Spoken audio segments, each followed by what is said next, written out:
What radio? The music you want.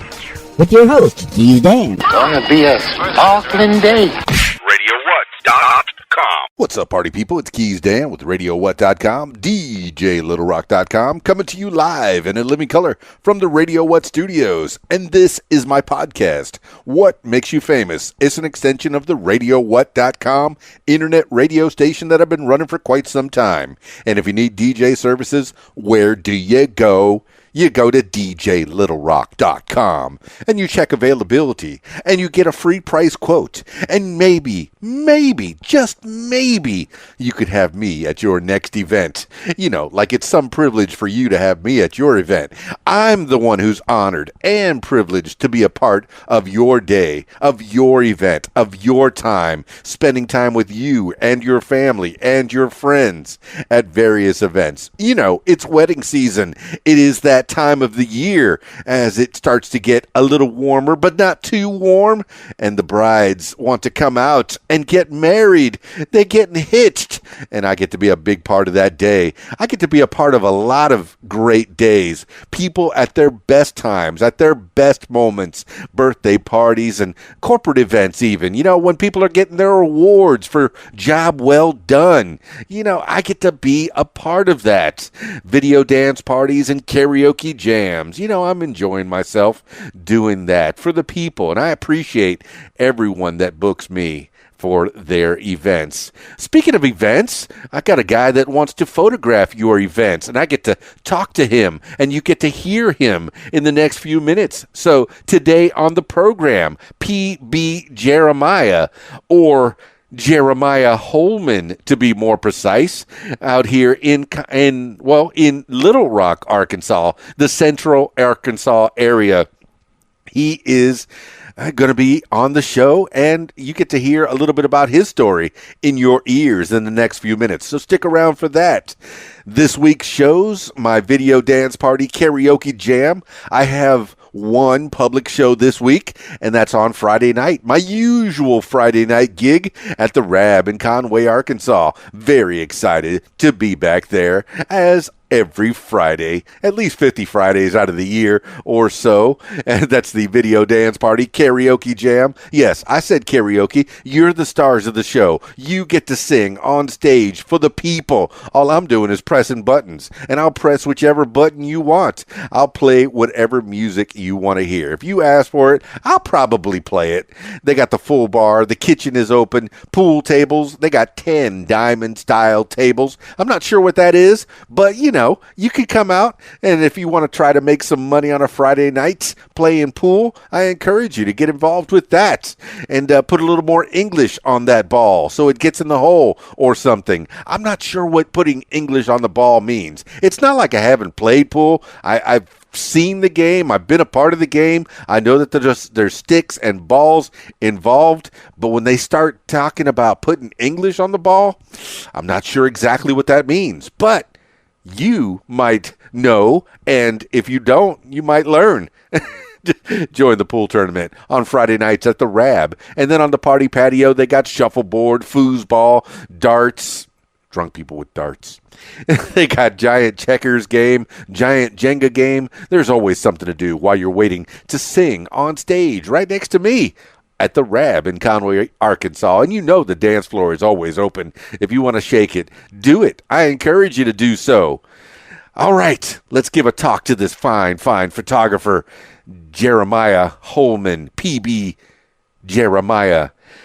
And I don't even have to to call him on the phone. I get to go meet with him in Little Rock. So let's go to the local coffee shop down there in Little Rock and meet up with Jeremiah Holman now.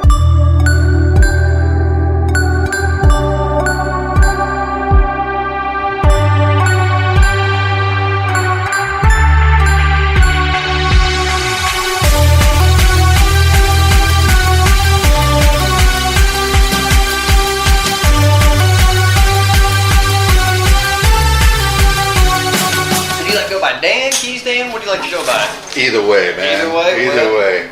Oh, this is cool. This is the first time I've been to Is it? Nexus. Time I've been downtown during the day here in Little Rock. Yeah? Yeah.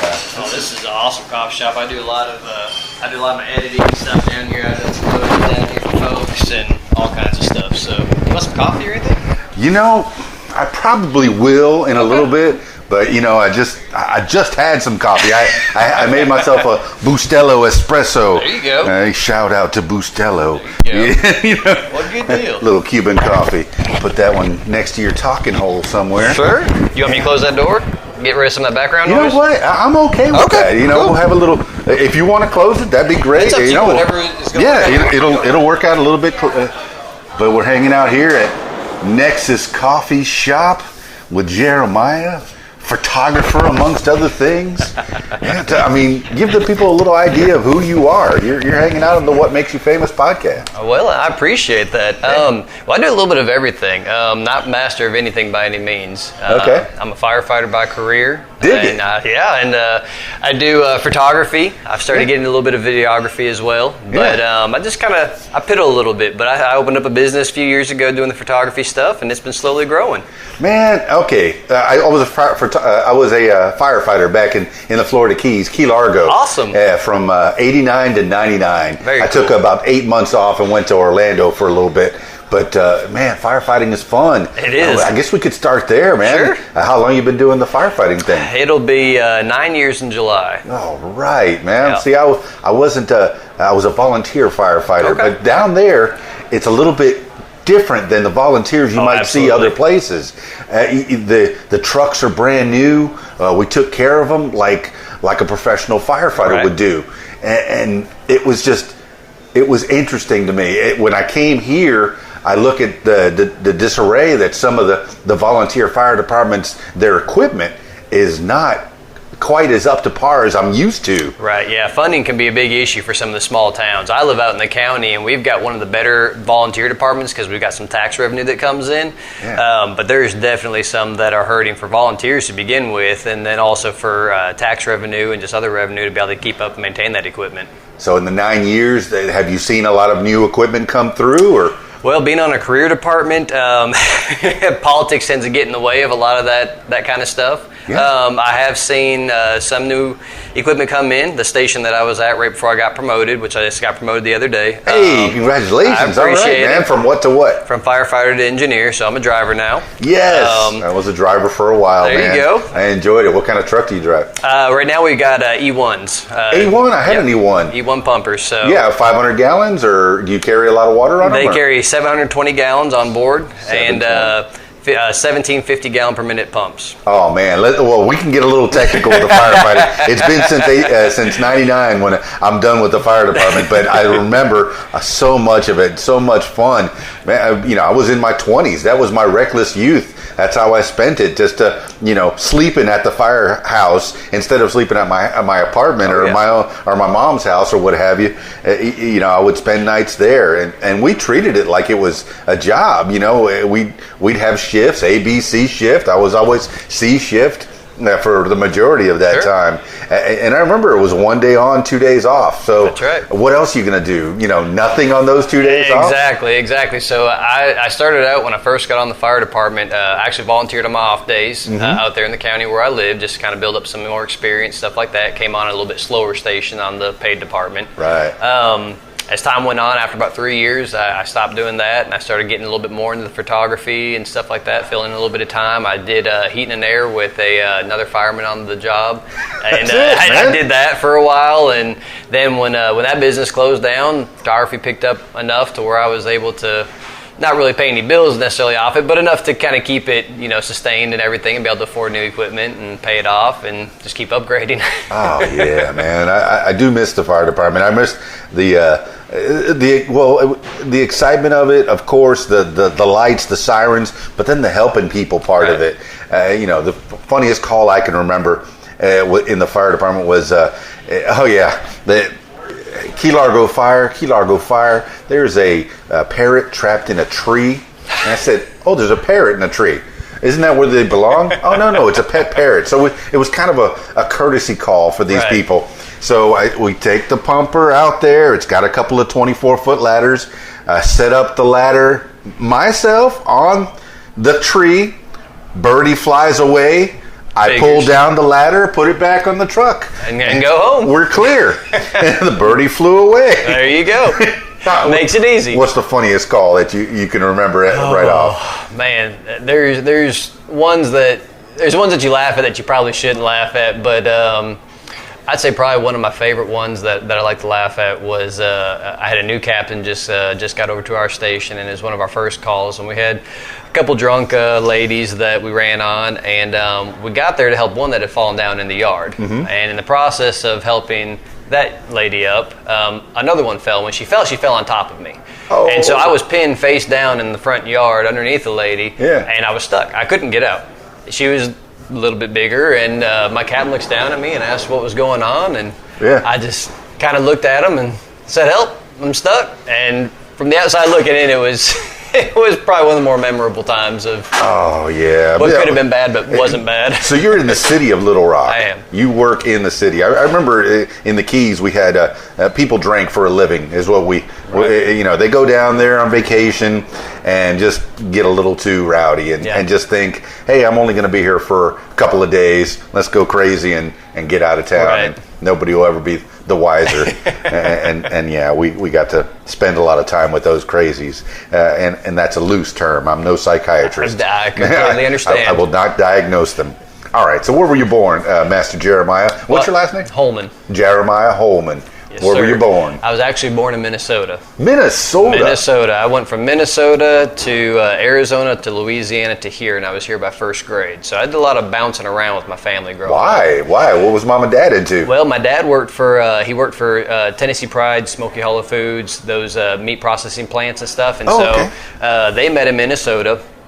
He got a job down in Arizona, moved down there, and then his job transferred him to Louisiana. So then he went there, got a job with a new plant, and ended up getting transferred to Arkansas. So we came up to Arkansas. By the time I was in first grade, my mom got her teaching license, and she's been a teacher for Little Rock School District. And my dad now actually owns his own business. He owns a janitorial cleaning service. Fantastic, man. It's good. Entrepreneur. That's right. And so what was the first memory that you had from that, Jeremiah?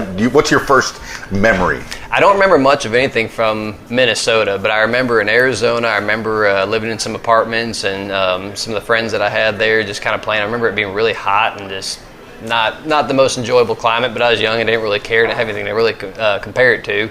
And then I remember getting kind of further east to Louisiana. When I got to Louisiana, Arkansas, I was like, all that changed and the humidity hit, and it was like, oh my goodness. But I remember mostly just growing up here. This has been home for me. I consider myself a good old Southern boy, and growing up in Arkansas, and just that's what I'm used to, like to hunt and fish and camp and hike and all that kind of stuff. I sell some prints from some of my landscape photos that I take whenever I'm out there doing that. Usually every spring and fall there's at least one camping trip, and then summertime sometimes if it's mild enough, wintertime sometimes if it's mild enough, but I enjoy a little bit of everything around here. You said Minnesota, and I was automatically ready to hear Minnesota. And nothing. Do you have any family up there at all? I do. I've got grandparents, some aunts and uncles and stuff up there. I've got an aunt and uncle that live out in Colorado. My parents are my only family that live here, that and my brothers. But yeah, you get to spend a lot of time with them at all? Oh, yeah. So grandparents still around? My grandparents are all up in Minnesota still, so we see them on rare occasions. But it's between my schedule and trying to get time off for everything, and my wife's schedule, and I got 2 kids, trying to get all of our schedules coordinated to get a week or so off to get up there whenever they're off of work. It's hard. My schedule's really weird. Yeah, like I said, I'm here from South Florida. I've never been back. Yeah. I got here in 2009, and I haven't found the time to get back. To down there. I mean, I've had my mom come up and my grandma's come up, and that's great, And even my brother, he came from he moved to North Carolina, and he came over to visit with me for a little bit. But I haven't had the chance to get away, man. You know how it is while you're working, especially you're working 2 and maybe more jobs. We might go through that, but firefighting. When did that? Okay, let's go through your school life, man. Sure. How did you become you, Jeremiah Holman? Well, so growing up, I grew up in public school system. So very diverse, and all the different elements that come along with public school. I never really fit into any real one group. I wasn't with the popular kids, but I wasn't with the the geeky, nerdy kids. I wasn't with the athletes, but I played sports, and so I never really had one clique or anything like that. I kind of made friends with just a variety of folks, and just kind of wandered and did my own thing type deal. What's your sport of choice? I played football from 7th grade to 10th grade. You played the foosball? I did, and the problem was, is 9th and 10th grade, I was 150 pounds. Well, also the problem was, 9th and 10th grade, I was a lineman at 150 pounds, and 10th grade, I was starting varsity center at 150 pounds. Those boys get big. They were getting big, and I wasn't getting bigger. Oh my goodness, you're a thinner man. Yes. It's still, in decent shape. Firefighting, you imagine, like a runner's physique. That's what I imagine you are right now. So after I gave up football, I got into swimming. I did swimming my last 2 years of high school. I was a swimmer. There you go. Yeah, I was captain of my swim team, awesome. man. Yeah. You know how many people were on the team? How One. many? We only had about 5, so I wasn't much bigger. Didn't even have a pool at my school. I had to go to a different school. We had to go to college. Really? Yep. Oh, see? Very similar, man. Similar tracks of life here. What year did you graduate? I graduated in 06. 06. He's a young man. 86. I'm 20 years older. Oh, that's all right. You don't look it. Oh, I appreciate that. Thank you. I wasn't fishing for compliments. I was fishing for compliments. I really was. The Jeremiah Holman, man. Holman. Yes, I'll try not to do that. That's and I'm going to say Jeremiah Holman a lot because I want to make sure that people know who you are and start looking you up right now. They're on their pads right now, keypads, trying to find out who is this Jeremiah Holman. I need to know more about him. Well, if they can find a picture of me not smiling, I'll accept that challenge because most of my pictures, I'm always got a big smile on my face from ear to ear. So. I'm seeing that. You've been smiling this whole time, and I like taking a lot of pictures. My ASVAB test, the top 2 things were photography and beautician. There you go. I appeal to people's vanity. Yeah, you put on both of them. Exactly, that's what that is. So I guess that's what the ASVAB test. Do you remember your ASVAB test? Oh, I don't remember it. I don't. Do you remember any test where they gave you some kind of aptitude, where you said, hey, you're going to be this? Yeah, I remember a lot of those. And pretty much all those, they typically went through engineering type, some working with your hands, but usually engineering was among those general things, which I think firefighting worked out great for that general deal. I mean, I knew kind of towards the end of high school and as I was graduating, whatever I did, I wanted to help people. I didn't know what it looked like. I didn't know if that was being a doctor or a nurse or a lawyer or, well, I can't really put lawyer in there, but doctor, nurse. I think that was a little shot at the lawyers. Sorry, lawyers. How do you pronounce that? I don't remember. But I wanted to help people, and so I graduated. I did a year at college. Didn't really work out. Came back and. What was your course of study when you went in? Just gen ed. Okay, you didn't have an idea. Yeah, I was just kind of doing the typical. What school was it? UCA. UCA. All right, I'm in Conway now. I like UCA. Go Bears. That's right. So it just kind of continued to snowball, and as I had my best friend growing up, his dad was a Little Rock firefighter. Okay. And so I kind of talked to him a little bit, and he's like, man, he said, if you want to come by, visit the station sometime, you can come kind of see what it's like, kind of hang out. I can show you around a little bit. Yeah. I can talk to you a little bit, tell you, you're going to see some bad stuff. There's bad days, but there's also some amazing days, and the relationships you build with people are second to none. There's not a better job in the world. So I went and hung out with him for a little while and just grew up with his son and just kind of watched things and different, and it's like, all right, I'll take the test. We'll see how it goes. And I'm glad that I did because it's the best job in the world. I mean, there's nothing better. You watch the movie Backdraft and you see all these things in Backdraft. And over the 10 years that I was a firefighter, I saw a lot of those things, just not all at once, right. Not in a matter of 2 hours, right. But spread out. Yeah, I've had stuff blow up, and one of my first trailer fires that I went into, the place collapsed right on my head, so I had to wait for the guys. Hey, you help me out of here? Anytime now. I'm Proby. I was just on the nozzle, and they did. They pulled me out real quick. And has that happened to you? I haven't. I haven't been trapped in anything. I've had a few pucker factors about some stuff. I've had foot go through a floor or something like that. Something that was just kind of right there on that edge, but nothing quite that extreme yet. I've still got some time to go, and hopefully it doesn't happen, but there's always that chance. I know people who have gone through floors, and it's definitely a scary situation. Up on roofs, I've gone through, absolutely, and thankfully some of the beams have been strong enough to where, I fell through, but I still caught a beam. Yeah. Not in the right place, but thankfully I was wearing my protective gear, and it's pretty thick, and it protects those places. So, yeah, man, the firefighting, you're making me remember things, and I'm enjoying myself talking to you. That's good. Jeremiah Holman. Excellent, man. I knew this was going to be fun, but I didn't know where it was going to go. And you're smiling. You're such a smiley guy, and I love it. I walk in, and you're immediately, hey, how you doing? So that says a lot about you, Jeremiah. So what did you learn from your dad? What did you learn from your mom growing up? What were the big things? Oh, let's see. My dad,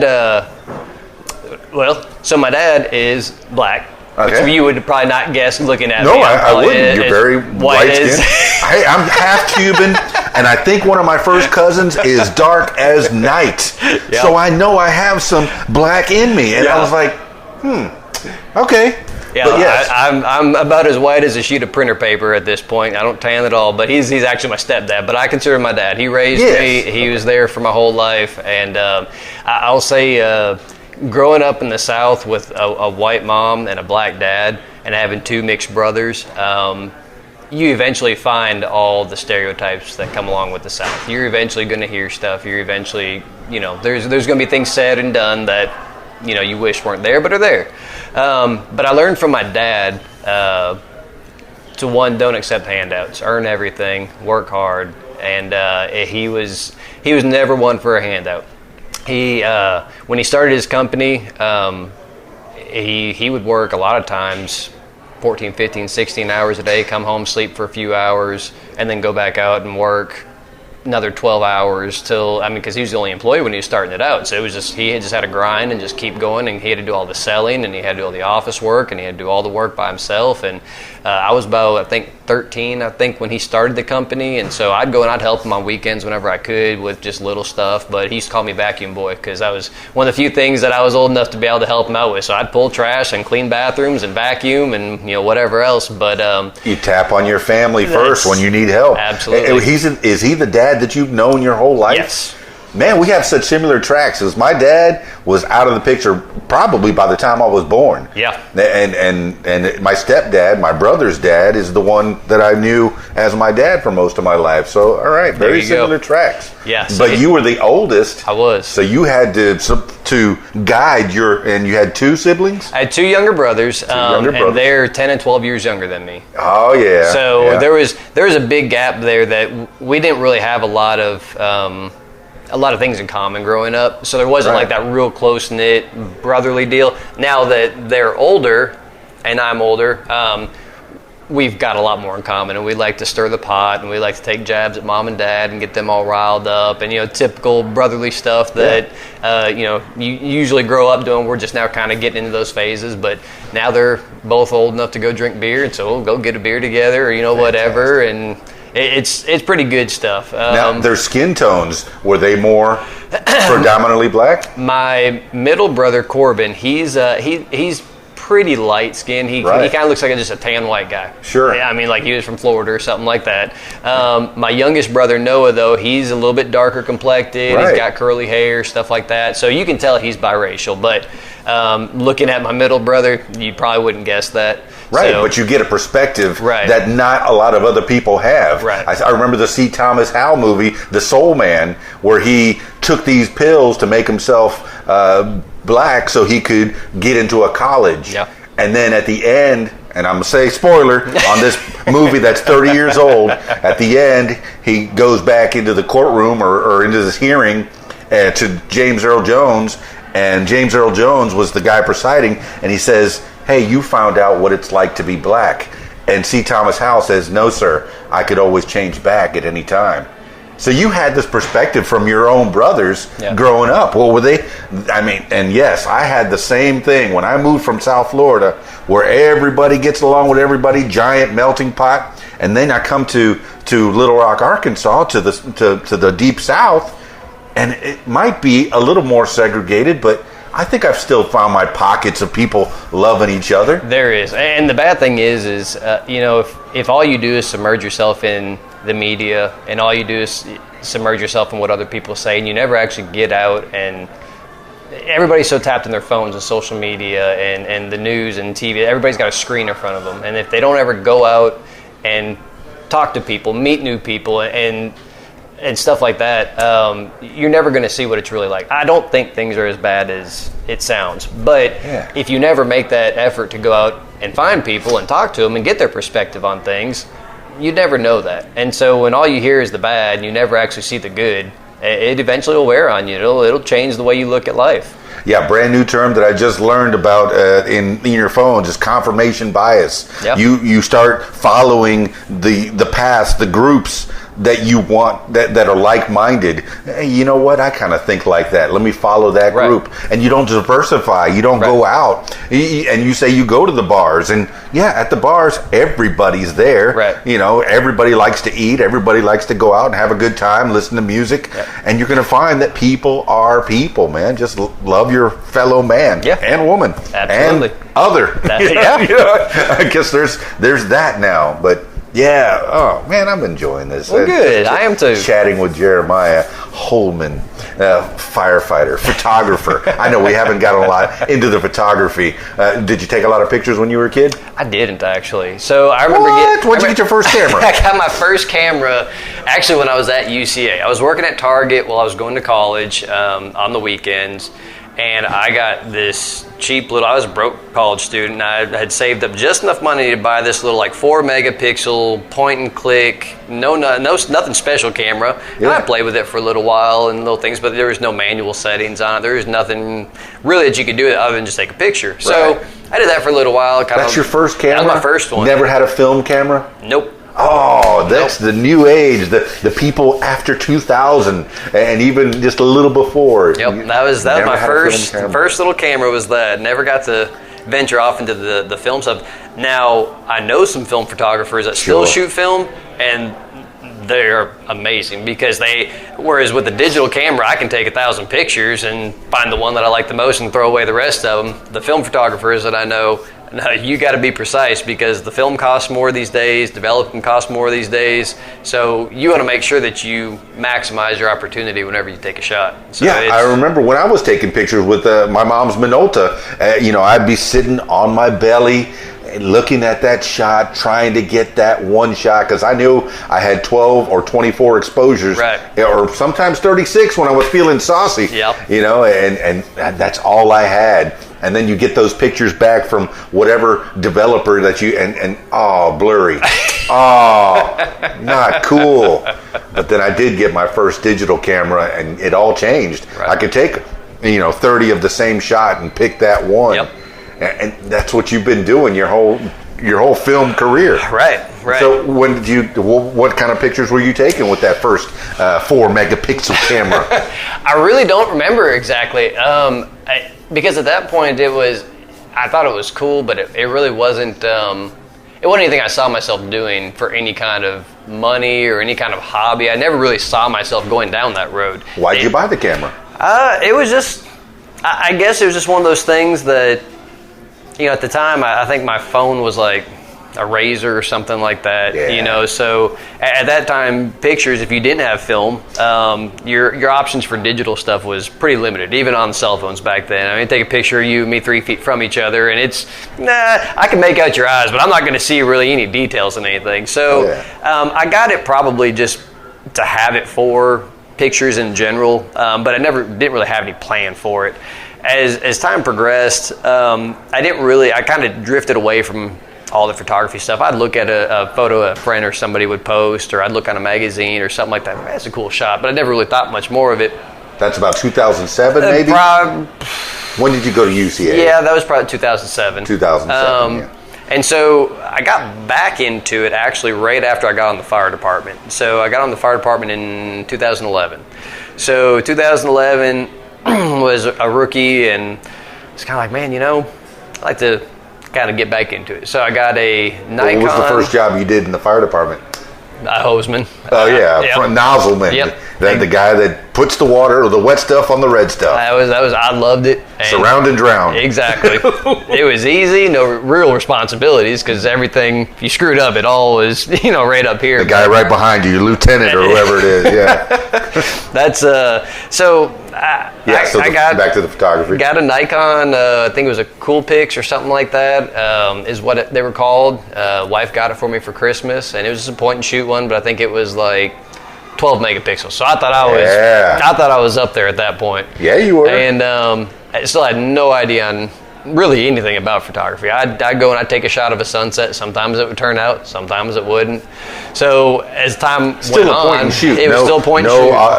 All automatic, Yes. no manual Yes. features. But at this point, it would pop up numbers on there. So it would give me information. It would tell me what my aperture was and my ISO and shutter speed, but I couldn't change any of them. Were you keeping track of that in your head? I was curious, like, well, what are all these numbers? So as I started kind of reading into more about it and learning what manual settings meant, I was like, well, okay, but I got to get a DSLR or something that allows me to change those. So I bought my first kit camera. I remember it was when I got it, we were tight for money because being married and having 2 kids, and I was the sole provider for the family.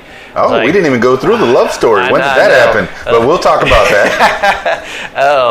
It was one of those, I was like, dang, this is going to be expensive. I think it was like $700, $800, and I was like, that's a big chunk of money change. right there. And so I really struggled with it for a while. And my wife, being as amazing as she is, she's never told me to not buy anything. She's always encouraged me. If I've got a plan to be able to recoup the cost on it, do it. And whatever it costs, you'll make it back. I know you will. Just do it. So, is it going to keep that smile on your face? That's a good Exactly. lady right there. You've got a She's good awesome. partner. That's, Absolutely. That's backing you up. That's Absolutely. good, and I'm sure you do the same for her. I definitely do my best. That's fantastic, man. And so, worst case scenario, you sink some money into a camera. You have an awesome camera to take pictures of the kids with. Worst case scenario, you never make a dime of it back. You got a nice camera to take pictures of the kids. Yeah. Okay. Pull the trigger. Hey, I like this. This is pretty cool. What kind of camera did you end up It getting? was a Canon T5i. What is that? So it's a Canon DSLR, and it's got it's just a little kit camera, nothing What's a special. DSLR? Yep, digital something lens reflective something. Or I used to know it, but See, I don't know. I don't know it either. And here Yeah. I am. I got a DSLR right here. Yeah, I used to know all that, and I was like, I used to know. I got Google. They can pull it back up if I need to know it again. You got that right. So And- DSLR and Yep. And so I just kind of started playing around with the manual settings. Started offering like family pictures for like $50. I mean, just dirt cheap because I had no idea what I was doing. And so that's what you were taking that's pictures what of. I was taking pictures with. And were you starting to develop a portfolio, putting stuff out online? I was, and I started just kind of doing a little bit more. It started just kind of gradually just kind of increasing. Would do them for free from time to time whenever I had dead time, just to get some experience and practice. Got just a free editing software at the time. As time went on, I learned more about editing. It's like, well, I got to get some editing software. So couldn't afford Photoshop because back then it was still $1,000. Yeah. So I was like, well, I can do Lightroom. It's made by Adobe, same thing. It's a professional editing software. It's just you can't manipulate stuff, but as far as portraits go, it's great. And so I bought that for like $170, which is still a chunk of change, but it's better than $1,000. So 2012, 2013. That was you're in this. Yeah, right around there. Somewhere in this area. Somewhere in that area. And what are the responses when you're taking pictures of these family shots? People were loving them. I mean, for $50, you couldn't really complain that much when the average photographer in our area, at least now, they're charging $350 for a 1 hour session. So, I mean, I was doing them just a beginner for next to nothing. Full disclosure, about that time, I was working at Picture Me Photo Studios at the Walmarts. Yep. And the good thing about, I know they're not open anymore, they've since shut down, but I know in 2009, when I first moved here, that was one of the first jobs that I was able to get.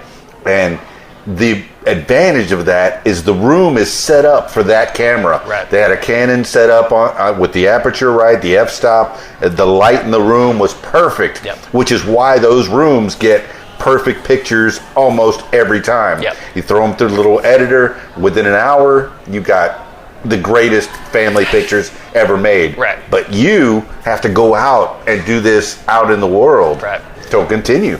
Yep. So I kept trucking down that road, and just kind of gradually, as I'd make a little bit of money here, I'd find something I wanted to invest in. I'd invested in another piece of equipment or software or whatever, and I just kept snowballing it. Well, probably about 2 years ago, I got my first wedding gig. I had that is a very intricate thing because you got one shot. Yes, and my stress was through the roof, and it was actually the guy that I did heat and air with. It was his daughter, and I had done senior pictures for her. I had done prom pictures for her, and so I had a reputation with this family. They knew me. They knew what I was going to provide for them. So she came to me. She said, "I'm getting married. I want you to do my wedding." But some photographers will not do weddings because it is only one shot. Right, and I stressed that to her. I said, "Look," I said, "if you absolutely want me to do it, I'll do it. But you know what you're getting with me." I said, "I'm just telling you, I've never shot a wedding. Yeah. I don't have any pro equipment. Have you been to weddings? At least? Not in a long time." Wow, because at least you could have looked at a wedding and seen how the photographer was going. You know, when they get like right into the shot, get in, get out, get in, get out. Use this long lens. Had none of that, and so I was stressed. And at first, I kind of was like, "No, I don't think this is a good idea." And as we kind of went back and forth, and we kept talking about it, I said, "Okay." I said, "I'll tell you what, I'll do it for free. I want you to hire somebody, though, so that if I screw up, you still have pictures for your wedding. How about that? I'll use it for portfolio, whatever, and da-da-da-da-da." You're a sweet man, Jeremiah Holman. They told me, she told me no. She said, "I'm going to pay you." She said, "You let me know what it's going to cost, and I want you to do it." I was like, "Oh, jeez."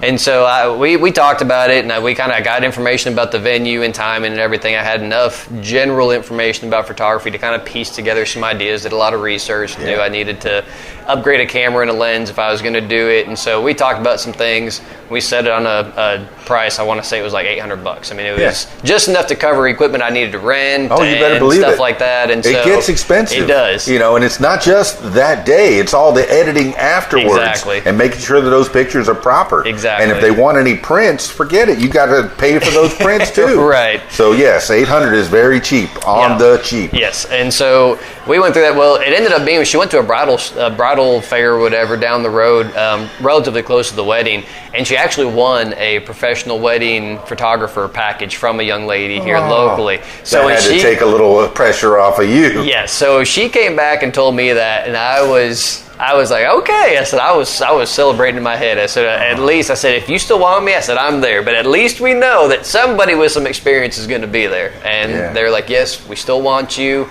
Not an issue. And so, anyway. Do you remember who it was? Oh, yeah, Courtney Jones. Courtney Jones. Yep. And she's still doing it, right? Absolutely. Well, no, I'm sorry. Courtney Jones was the bride. Oh, okay. Was the bride. Yeah, the other photographer was, I believe, a young lady named Cassie.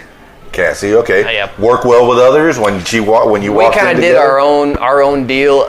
Didn't get in each other's way? No, and it was one of those deals. I knew, I kind of had an idea going into it that this was probably not her ideal situation because me and her were going to be competing for the same shots. We weren't working together. We were working independently. And so typically you don't want that in a wedding scenario. No, at least you got to meet up with each other. Because a lot of times I'll DJ weddings and then the father of the bride or somebody will spring, hey, I got this band for you. And they got to plug into my system. So, because they didn't bring their own PA. Yeah. Mm-hmm. No problem.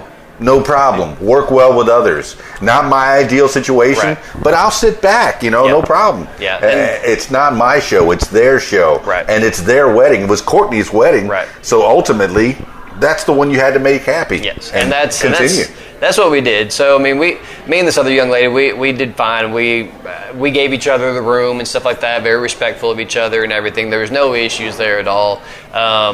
It ended up kind of it was like a June wedding, so it was hot, it was outside and stuff. So during like bridals and everything, I let the other photographer go first. And by the time she was done, bride was just kind of wore out. I mean, it was hot. And after everything else has been going on, you just want to relax. So it was one of those deals. I said, you know what? She's got these let's just, if you're good, well, you go ahead and change and you go relax. And so we did, and it ended up being great. Yeah, Jeremiah Holman, what you did get was experience. I did. You said you hadn't gone to weddings in a long time, and at least you got to work with somebody who probably does this weekly or bi-weekly, what have you. So you learned something. Absolutely. That's good. You got some knowledge. Absolutely, and that's worth more than anything that I could have been paid that day, because it wasn't long after that I got another phone call for another wedding. Yes. It was another family friend. Both these were family friends that gave me the opportunity to do it. The second one I think I was probably just as nervous about. But I finally, in this process of between these two weddings, when I was contacted about the second one, I think it was right before I did the first one, and I was like, you know what? We're gonna buy some. If we're gonna do both these, and we're gonna start getting into some of this stuff, we gotta foot the bill and just upgrade some stuff. So I upgraded my camera to a Canon 80D 80 letter D. That sounds fancy. It's about a mid-range camera. It's not considered a professional camera, but it was an $1,100 camera. Yeah, it was. And I bought a professional telephoto lens, which is the 70 to 200 2.8 IS2 Canon. It was a $2,000 lens, so I went and dropped about $3,300 with taxes and everything, and then it wasn't long after that I upgraded my laptop to a MacBook Pro, which was another $1,500, and I started dropping some money. Yeah, me and going back to my wife, her being supportive. By this point, I was like, look, if this is going to continue to grow, I've got to decide if I want to do weddings, okay. If I don't, okay. But if I am, I'm going to have to make some adjustments here. And she's like, absolutely, go do it. Yeah. So, all right, give me the credit card. Hey, and it pays to specialize. I mean, it does. If you can do weddings, that is a certain type of photographer. It is. And you do it at that one time. How are you feeling now? I'm guessing you've had a few more weddings under your belt? So that was 2 years ago, I believe it was, or maybe it was last year. I don't know. I've lost track of time. But it's 2020 now. Yeah. So going backwards, maybe 2017. Right. I'm going to guess. So June or July. Yeah, somewhere right around in there. One was the summer, one was the fall. I remember that. So now fast forwarding. I have done a lot more events. I've actually got a wedding coming up on the 21st that I'm doing in Northwest Arkansas, and I've got another one in October that I'm doing out in Benton. So I'm not advertising myself as a wedding photographer, but I'm not shying away from them either if somebody I know wants me to. And the funny thing is, these are people that I know too. Some of the volunteer work I do as a photographer is through a camp called Camp Sunshine, which is a children's burn survivor camp. Oh, okay. So I do their photography and stuff like that for them, and so I'm on their committee for it and everything. What kind of photography would they need? Just event photography, just kind of cover so parents can see pictures of the kids, and it's actually it goes through Arkansas Children's Hospital. So a lot of the pictures that we get sent out to the parents, and just kind of slideshows for the kids to be able to remember their time at camp, because a lot of these kids, when they get in, they're usually in this camp for up to 20 years, depending on when they start and if they go through and become a counselor and stuff. So there's a big, long time they can be involved in it. Well, you say burn camp. They're yes. burned? I guess they have some injuries? Absolutely. So there's certain criteria that they have to meet to be in it, because they want to make it exclusively for burn survivors. Mm-hmm. And it's really just a chance for kids that have had that happen and have those scars both mentally and physically to be able to be around other kids or young adults that have been in similar situations. Well, that makes sense for a firefighter to be involved with burn victims. Have any of the people that you were involved in their fire, have you met them in the camps? I have not. We get kids though from all over Arkansas and some of the surrounding states as well. And we got them as young as I think 5, and they go all the way up from there to 20s, and they can be counselors in training or volunteers in training. They can come back as counselors after a certain point, stuff like that. But we get firefighters too that come down. And the cool thing about this camp is all the counselors are either firefighters, professional firefighters, or like nurses for the female victims and stuff like that. And they pair up a firefighter counselor with a burn survivor. So it's one-on-one. And the whole thing, the majority of it's funded through the Arkansas Professional Firefighters Association. And then there's also donations from different things. There's a rock crawler group out in Hot Springs that goes off-roading and stuff like, it's like an off-road park. and they do charity events to help fund it. Cisco helps fund some of the camp and stuff like that, providing food and different things. So we get a lot of donations from a lot of different people, but it's an amazing opportunity. Anyway, so I got involved in that. Yeah, Jeremiah, you took another step. Because I remember 89 and 99, I would pick up people off the streets and take them to the hospital. Mm-hmm. Sometimes I would be on the ambulance corps as well and take them to the hospital, but I never knew what happened to them once they got there. But in 97, before I stopped firefighting, I ended up working in the ER as a tech. Yeah. And then I found out, this is what happens afterwards, one step further. And now you know what happens to the burn victims afterwards, one step further. Exactly. Continue. So last year when I was there, I met, kind of time back into the wedding deal. So I was doing this volunteer deal. One of the firefighters there from Fayetteville is like, hey, do you do weddings or do you travel or anything like that? I was like, yes, I'll travel around, wherever. I mean, I'm not going to say no. I mean, if he wants me to go to the Bahamas and photograph something, better believe it. Okay, absolutely. I'm not saying no to that. He's like, well, he said, I'm getting married, if you do weddings. I was like, you know what? Here's my information. I said, I want to make sure I talk to you and the bride-to-be. Let's set expectations. I'm not a wedding photographer, but let's talk. And if you guys are okay with it, I'm okay with it. We mesh well. I'll do it. And that's so cool.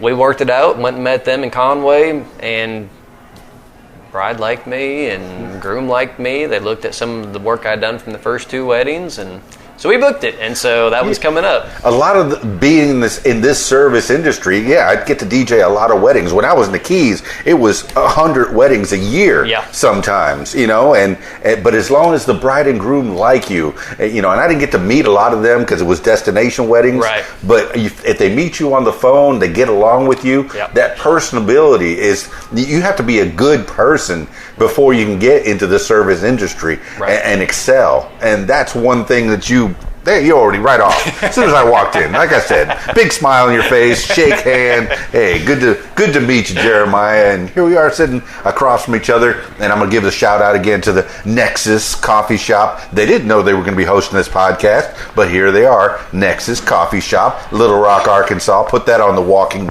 tour. All right, continue.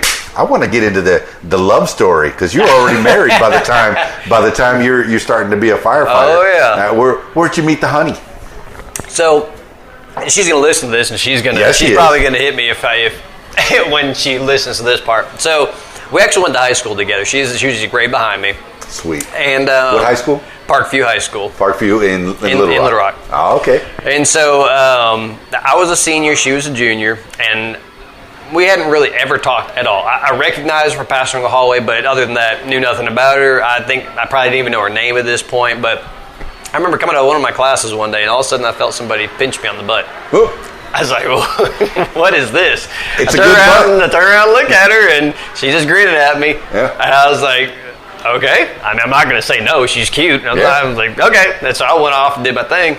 My next class, next time rolls around, left. Same thing. Got a pinch. I was like, what is going on? So that kind of a little cat and mouse thing went on for a little bit at that time. One pinch, shame on you. Two pinch, shame on me. I think I had a girlfriend at that time, but she didn't go to that school, and so it was one of those. I'm not going to pursue it because I got a girlfriend. Right. So I just, all right, whatever. So I graduated, and I want to say it was either towards the end of my senior year. Or it was right after I graduated, but somewhere in there we started connecting. I didn't have this girlfriend anymore. We actually broke up previously, a while back, not long after the first butt pinch. But hey, this other, were they related? Was that a factor? This other girl's pinching my butt. I need to pursue this. It wasn't anything about that.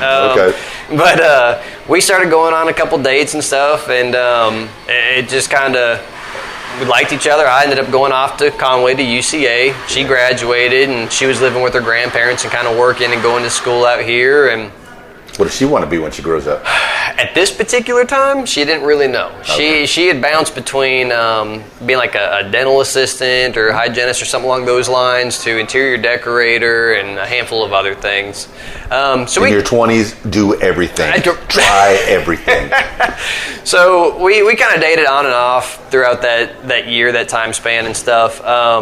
eventually down the road, it got serious between us, and one night I got that phone call, I'm pregnant.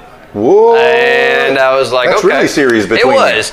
And it was one of those, I probably wasn't as panicked as probably some folks were, because I'd already honestly planned on marrying her. I'd already had the conversation with my parents and stuff like that. So there was already plans in the works there.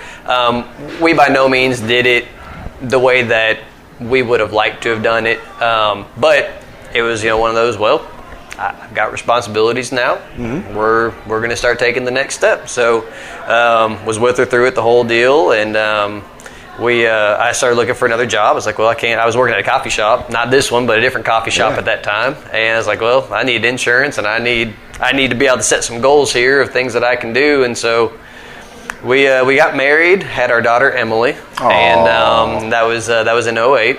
Mazel tov. I appreciate that. And so I ended up getting a job with Alltel, which was a huge blessing because they offered insurance. They paid awesome for a kid with no college degree or anything like that. I had benefits. I was paid well hourly, got a commission check, and I was able to selling cell phones, selling cell phones, and was able to provide for a family of 3 off of that. I mean, we didn't have internet and we didn't have cable, and we did without with a lot of those luxuries, but we never went hungry. Had Live food simply. on the table, and we did.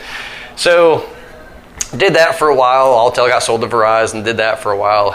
Realized real quick that I hated corporate America. It was not my cup of tea. I didn't like getting put in positions where I felt I had to compromise my personal beliefs to make a dollar for the business to keep my sales job. I did not. There's a high pressure sales. Like I worked Bally's for that 8 months. Bally's Total Fitness, and that was high pressure. They would have you foul up credit cards, and just. It was tough. Yeah. It was tough. Sometimes the sales pressure, to get that dollar. Yeah. You can make your own money if you do it right, but then they say, hey, you're not making your quota. Exactly. Ouch. And I always made my quota. I never had an issue not doing that. I never felt like I did anything unethical, but it was one of those deals where I did my job, I did it well, but I was not satisfied with it. So that's when I was like, all right, we need to revisit where I'm going to be happy. And that's when I got back into pursuing, okay, we want to do something that help people. We're obviously not helping people selling them cell phones in the same way. So let's see where this takes us. So I started applying for the fire department and got on. And during rookie school, my wife got pregnant with our second child, my son Daniel. And so that's me. There you go. So, I'm not your Dad. No, I told you I lost track of my dad.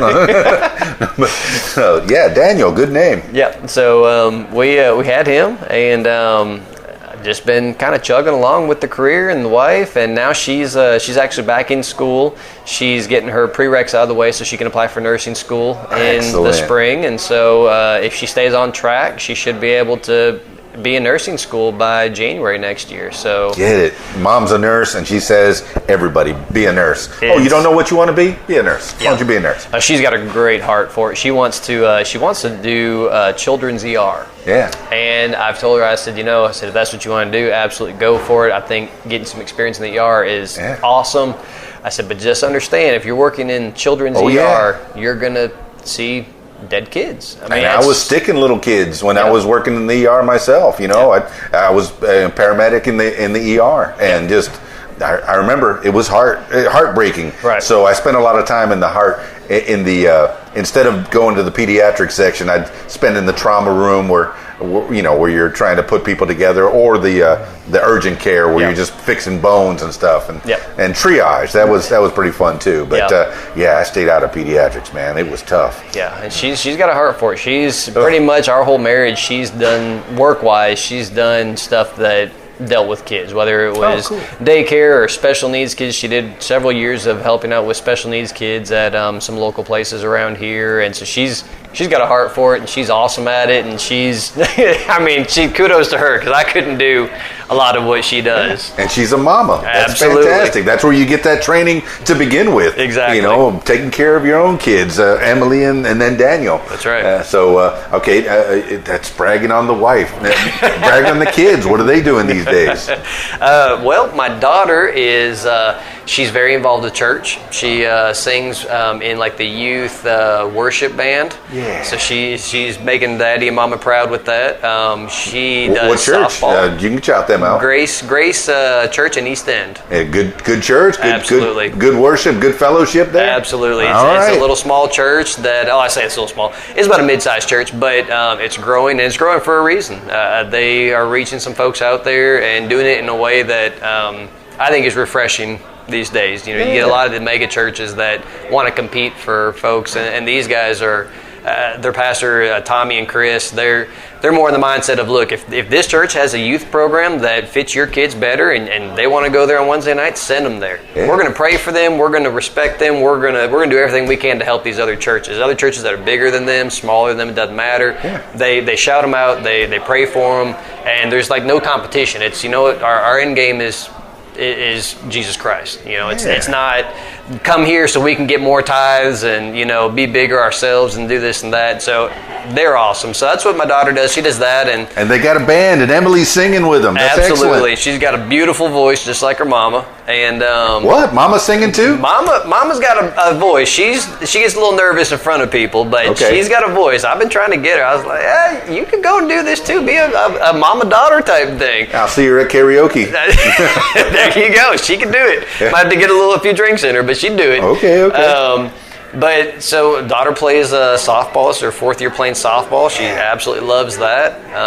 So she's a singer. She's a jock. That's fantastic. Yeah, friends with everybody. That's sweet. So she's definitely making us proud. My son, he's in the Scouts. He did tried baseball for a little bit and kind of. I made it to Weeblo. Where's he at in the Scouts? He is Is it a Tiger this year? He's a Tiger this year. So he's only done 2 years, and it's the Cub Scout stuff. So it's very basic and everything. I think he likes it probably more so to hang out with his friends. That's it. The fellowship. Right. That's pretty much it. And because we do. That's what I liked about it. Yeah, and we do all the camping and all that stuff. Been doing that since before he got into it. So he's used to all the outdoor stuff, but he loves that. And then the achievements of getting all the badges, exactly. Hey, I got this badge. Yep. Hey, check it out. I got, those little life achievements. Yep. I think I spoke about it on this podcast before where people are getting ribbons, participation ribbons.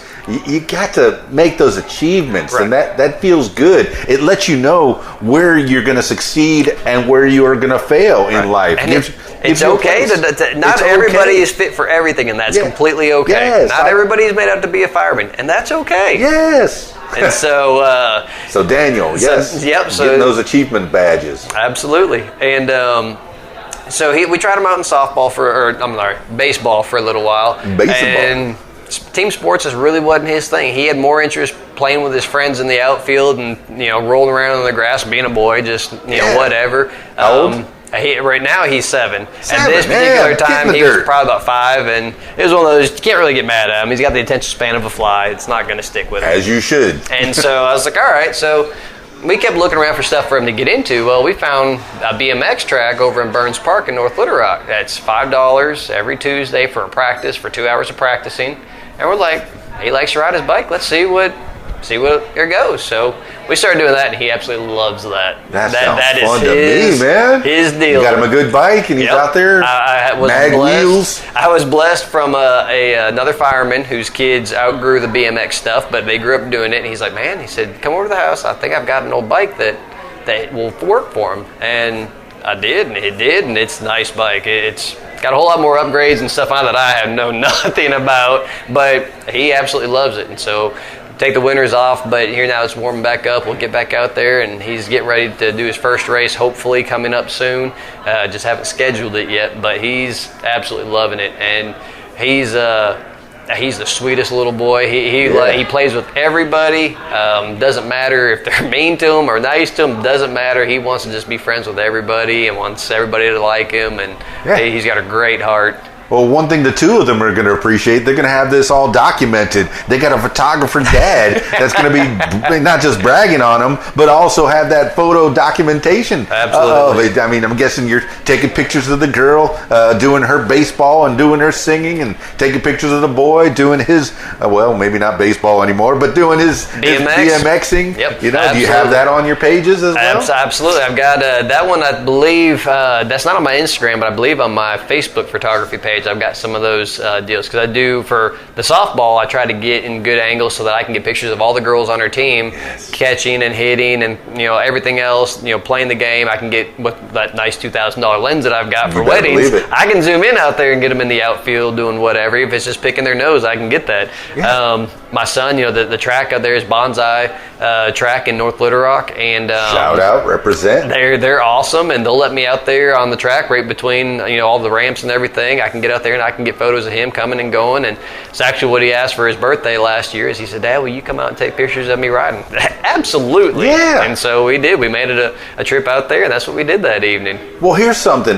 I don't think I've printed out a picture in 10 years. Are you printing out any of these pictures, putting them up on the walls? So, ironically, I fell into that same group that every other millennial and folks my age all do. You take the photos, you put them on social media, and you never look at them again. And it wasn't until Nexus actually started hosting art walks and asking me if I wanted to participate that I started printing off some of my landscape stuff. And Nexus Coffee Shop? You know where we're at right now? Absolutely. I've got some prints for sale here. They do a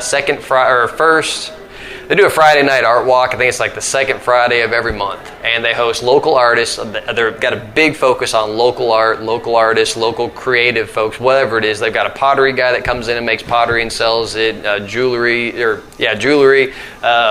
paintings. I mean, you name it. These guys got somebody involved with it. There's local honey out here that's from around central Arkansas. Yeah. So they're awesome with that kind of stuff. So they invited me to be part of it, and I was like, okay, well, I have no idea what I'm doing. I never printed anything. I know I don't want Walmart, Walgreens, Target quality prints, but really didn't know what to do. So ended up reaching out to the Bedford Camera over off of Rodney Parham, and they got me set up with some prints and everything, and was able to, actually I won a Mother's Day photo contest that one of the local news stations had done. And so one of the gifts that I got from Bedford was a 200-point voucher that I got to use for some prints. So I went and did some test prints, and they kind of walked me through, hey, look, for this resolution, and this is the max you can go, this is what you want to look for and stuff like that. And so they walked me through it and got some prints going, came up here Friday night art walk, and I want to say it was either the first one that I did up here. I made back everything that I had invested in money in prints and frames and everything the first night. I was like, this is awesome. That's got to be satisfying you're getting people are appreciating your work. Absolutely. Now, take me back to the little photo shop, the photo place that you're going to, rather than going to one of the big stores and putting your prints there. What's the advantage and what's the quality ratio there? So a lot of it, and I don't do my own printing, so a lot of what I understand is just from what I've read online, but a lot of it has to do with printer paper and the printer quality, whereas like Walmart and Target, Walgreens, and a lot of those that have those things, they're fine for typically like a 5x7 or something like that, or something smaller. For someone you just want to throw up on the fridge. But if you take one of those pictures and you go to somewhere like Bedford or a professional printing company, there's a lot of online professional printing companies, and do the same print, same size, and you compare them. Typically, the big box stores that don't specialize in it, you're going to notice color distortion. It's not going to be sharp. It's not, and a lot of that's just a photographer being nitpicky because I captured an image and I want it to look a certain way. I want it to look as close to what I remember as possible. Yeah. And so when I get that print and it's green or it's blue or it's fuzzy or something like that, that's not a representation of that memory of that moment. So if you're going to go do a print, it's something you're going to hang up on the wall. It's not much more, and you're going to get an amazing difference in quality if you go to someplace like Bedford. That's what I definitely wanted to know, was the price difference. You say it's negligible. It's not. For something small like that on just a regular print, it's not. Now, if you're looking at canvases, canvas can have a big difference. You could be looking at a $200 canvas at Bedford versus a $50 canvas at Walmart. But again, if you print them and you put them side by side, you'll notice a big difference. You have a 4K eye, do you? I just made that up. Yeah, I was like, 4K, I hadn't heard that. But yeah, you'll notice a huge difference in just a variety of things. But the guys over there at Bedford can walk you through a lot of that stuff. And the awesome thing is they're all photographers too. Yeah. So when you go in there with a file, you're like, hey, I want to do this. I want to print this way. They can tell you exactly how big you can go without losing quality in it. They want to know the file format and all that kind of stuff. All the geeky stuff that gets into all that mess that us photographers kind of drool about. They're knowledgeable about that. So well, I said it. It pays to specialize, and you have a photographer's place. If you want to go buy music equipment, do you go to Walmart? No, you go to a Guitar Center or Palmer Music, or someplace that specializes in that, because most of the people that are working there, they're musicians. Absolutely. And so all the people that are working at Bedford are photographers, and they care. Absolutely. Yeah. I'm learning a lot from you, Jeremiah Holman. And that's what I love about these conversations, learning about people. And I've learned where you're from and how you ended up right here. What's on the horizon for Jeremiah Holman with this photography business, and let the people know how to get a hold of you. Well, so probably the best way to get a hold of me is either on my Instagram or my photography Facebook page, both of which are at PB, like peanut butter, Jeremiah. So PB Jeremiah. I try to keep it as simple, and it's supposed to stand for Photography by Jeremiah, but it makes more sense to say peanut butter Jeremiah. So I am glad that you explained that, because I was wondering what PB Jeremiah meant. Photography by Jeremiah. So I could even go and just do PBJ for Photography by Jeremiah, and everybody think about peanut butter jelly sandwich. But so I got that all squared away. That's the easiest probably way to get a hold of me. Now, is that Instagram, Facebook? Do you have a Twitter? Both of them. I don't have Twitter yet. Get a Twitter, man. Those are the three. And then maybe a YouTube if you want. I do have YouTube. Okay, what's your YouTube? I think it's the same thing. Honestly, I'll try to find it. I'll try to find it and put in the show notes. Make sure people know how to get a hold of you. So my YouTube's actually a different branch from the photography. I'm starting to get a little bit into videography. Hit me. And so that's we're branching out. That's the new venture that I'm getting into, and I'm getting ready to upgrade camera equipment, everything for it. But so with the volunteer work that I've done with Children's Hospital, with Camp Sunshine, I've also been doing some stuff with my church and helping them out with some video stuff or some photography stuff. And then I've also done some volunteer work for Paul Mitchell out of North Little Rock, which is they do hair and stuff. Well, they do like I said, photography, beautician. Those are the two of my ASFAB. And so I started with them last year, helping them out with a fashion show that they do. Yeah. And they raise money for, they had like 8 different charities that they were raising money for. So it helps us a variety of folks. And one of them was the Make-A-Wish Foundation for the South region. So that was one of them. So I helped them last year. I'm helping them again this year. So you did still shots for them. Exactly. It just documented the whole event for them. The girls that participate are students and stuff like that in the guys and girls, because there are some guys that are doing it too. And I just help document it all for them, and they can use them for their website and for advertising and stuff like that. So through the whole slew of volunteer work, I still feel pulled to just continue to help people with this variety of things. So I was like, I've got the equipment to do video. Let's try to do some video stuff. What equipment do you have for video? Well, my camera shoots video. It does. And I got a GoPro that shoots 4K. So I'm like, okay, well let's see what else we can get into. So it started out as just an idea. When did you pick up the GoPro? Why? I actually bought that last year. Okay. And I bought it. I actually used this as an excuse to buy it, but because you're a dude and you saw this cool camera, GoPro. Yeah, I've been wanting a drone. Why? I don't know. That's on the list. That's going to get bought probably by next year. But so I was after Camp Sunshine and seeing everything that those kids had gone through, which was really tough. Seeing 8-year-old girl that. Kids are already mean enough, and then you take the scars and everything of being burned, and it just multiplies. And so it started out as this idea of I wanted to interview some of them, just like this, and have them just share their story, and just this is what happened, this is what I went through, and just kind of putting together little videos so that we would publish them.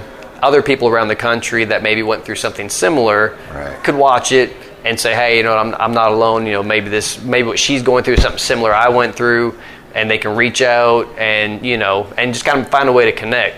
Man, adding the video element just adds that other depth, that next dimension. I've been thinking about putting a studio together and putting video to it, but I don't want to get dressed up. Well, yeah, I don't ever dress up. That's why I put the camera on the other person, and that way I don't have to worry about it. There you go. And so as that whole idea kind of just evolved, it ended up being from just burn victims, which I had a few say yes, to it's like, I could tell you one step further and just interview anybody who's got a story. So that's where I'm at, man. Everyone has a story. And they do, and it's awesome. And so my first interview actually was a guy that I used to work with at Verizon that was a meth addict and had gotten clean and stuff like that. And so I said, okay, this could be it. He's very open about it and stuff because he's been clean for so long, and enjoyed sharing his story. So I reached out to him. He was all for it, and we did the interview and posted it.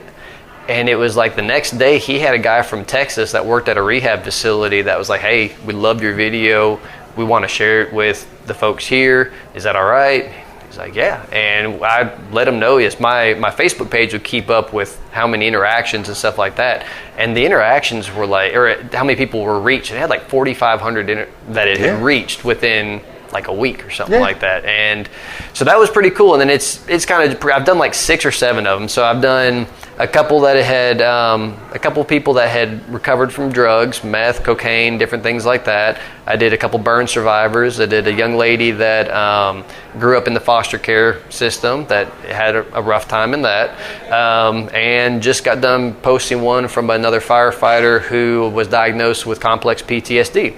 Okay. And so it's kind of, that whole deal is just kind of turned into just, if I can get somebody who wants to share their story and that story can be used to help somebody else, let's do it. It's people connecting with people, man, helping each other out, which is what we should be doing. That's right. Yeah. And, man, you're helping people with the fire department, with the photos. It's amazing. Yeah. The whole reason I bought this Canon, I have a Rebel. That's okay. Nothing wrong with that at all. No, and the whole reason I bought it is not just to take pictures of my event, which people appreciate, but people, when I, like tonight, I have a night off, a Thursday night off. And I think I have, there's Shane Thornton is over at TC's tonight, so I'm going to go take pictures of him. And you imagine these people, entertainers in particular, they would love to get those pictures made so they can put them on their Facebook and showcase themselves and possibly get another job. And that's what you, as a photographer, can do. You have that power where you can go and take pictures of certain events, be it the burn victims, the PTSD, any events, and share. That way they have something to showcase. Right. It's hard to get somebody, selfies are terrible. And duck lips. Stop taking selfies. Hire a photographer to take your pictures for you because they know what they're doing. Right. Jeremiah Holman knows what he's doing. PB Jeremiah. Find him everywhere. Now, tell the people what's the YouTube to go to. So that actually... Yeah, look that up. Look that up on your brain, the one that we have in our pockets all the time. I believe that one is, it's either going to be the same thing, PB Jeremiah, or if it might just be it's probably under my name, just Jeremiah Holman. Jeremiah Holman. Yep. Very cool. And it should be on there for that. All right. Any other avenues you want to explore? What's on the horizon besides the videos, brand new? We're catching him on the ground floor. 6 videos in or so. 6 videos in, and just as people want to share, I schedule it and we make it happen. Just things that I foresee myself kind of growing into as we continue to go. I started doing. I don't know if you saw the ones I did for the photos I did for the roads below in Bree Ogden. When they came over here to Sticky Fingers. Yes, that's how I found out about you.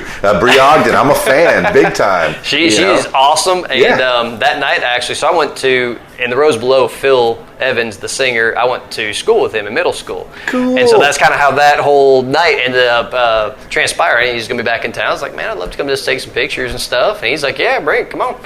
And so I was actually here that night, and there was another young lady here that was singing, and she was doing some cover stuff because Nexus also covers local singers and stuff like that. And so they do a lot of that, and you can find a lot of their information and their events on their Facebook page. But they do that kind of stuff here, and so I was here, took some photos of her singing, and went over there and just sat up and watched Bree and watched the rows below and had a great night, and they got some amazing talent, and I was lucky enough to get some pictures that they liked. You better believe it, man. Jeremiah Holman, PB Jeremiah. Find him everywhere.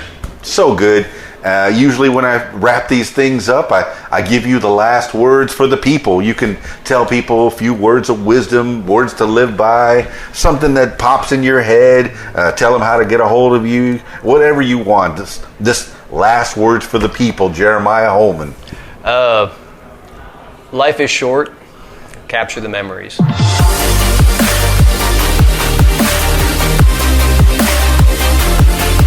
Well, there you have it, party people. Jeremiah Holman, PB Jeremiah. Look for him on the Facebook and the Instagram and even the YouTube channel. He's got a brand new YouTube channel that he's using, putting videos out there for good, I tell you. He's using his powers of capturing images, not just still photos, but motion images. He's using that to get people's story out there, connecting with people connecting with people. That's what it should be, helping each other out, get those stories out there, and maybe you can help somebody, who's struggling, who's having some problems, who's having some issues, thinking that they're going through it all by themselves. No, we're all in this planet, in this world together. Just get together, get along, people. And Jeremiah Holman is people helping people, firefighter, and just a community-oriented dude, family man. He's helping out wherever he can. So I encourage you to get to know Jeremiah Holman more. Add him on the Facebook, add him on the Instagram, and subscribe to his YouTube channel. And I've already talked to him. He needs to get on the Twitter. Get in there. Tweet with the people. Just one more avenue where he can get the word out about his services and, about what he's doing. So, thank you so much, Jeremiah Holman, for being on the What Makes You Famous podcast. I encourage you, if you want to tell your story, to give me a call at 501-470-6386 or email info@radiowhat.com. That's it for this edition of What Makes You Famous. It's Keys Dan, radiowhat.com, djlittlerock.com. Peace. I'm out of here. Be on Radio What. Call 501-470-6386. Say your name, where you're from, and you're listening to What? The music you want is on RadioWhat.com. If you like what you hear, follow What Makes You Famous social media. Use the hashtag What Makes You Famous. Follow on Facebook at What Makes You Famous. Follow on Instagram at What Makes You Famous. Follow on Twitter at Makes Famous. And follow on YouTube at Keys Dan. Leave What Makes You Famous podcast a review and subscribe. Listen to What Makes You Famous podcast on Podbean, iTunes, YouTube, Stitcher, Google Podcasts, and Spotify, and almost anywhere you find podcasts. Tell your story on my podcast, What Makes You Famous. Call 501-470-6386 and leave a message to set up a time. You can support What Makes You Famous using the PayPal link, paypal.me/KeysDan. Email info@radiowhat.com. What Makes You Famous podcast is a production of Keys Dan Enterprises Incorporated at keysdan.com. Thank you for listening. Radio What? The music you want with some great quotes. I am tired of being judged, gossiped about, and being the one to blame. I am me, and no one has the right to put me down. Anonymous. The music you want. RadioWhat.com.